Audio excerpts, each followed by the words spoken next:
一盅兩件，大家都知道係講緊去茶樓飲茶食點心。但係呢，我今日又唔想咁普通喎。嗱，我就知道有一間餐廳呢係充滿西式 cafe feel， 但係又有點心食㗎。大家不如跟我一齊嚟感受下。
哇！大家都睇到啦，個皮好脆，一咬咧就跌晒落嚟啦已經。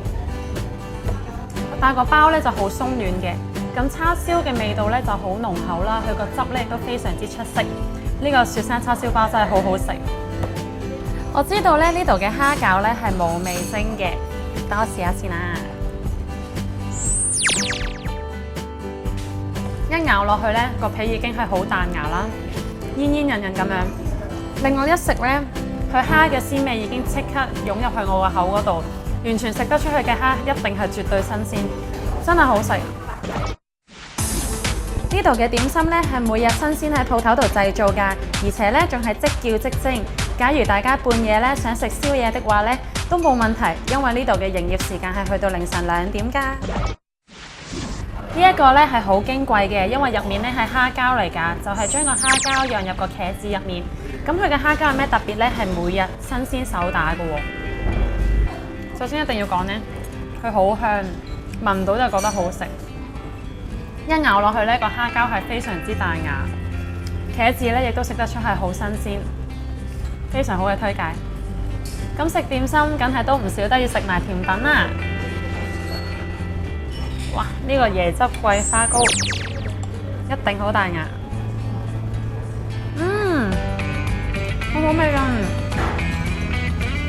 佢好清新，但係咧又唔會好甜嘅喎，同埋真係好彈牙嘅喎。佢仲要好濃厚嘅椰汁味，但係又唔會搶咗桂花糕應有嘅嗰種香甜嘅味道。其實呢個咧係好考功夫㗎，係廚師嘅一個功夫手作嚟㗎。食落去嘅時候咧，真係會感受到一份濃濃嘅心意㗎。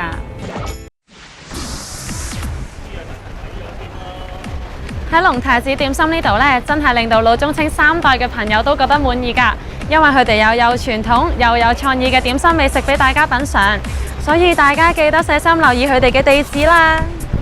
龍太子點心專門店位於太子柏樹街9號，假如搭港鐵的話呢，就去到太子鐵路站 Dock 出口出。巴士方面呢，有 6F、35A、41、42號 A、43號 C、45、234X 同埋238X。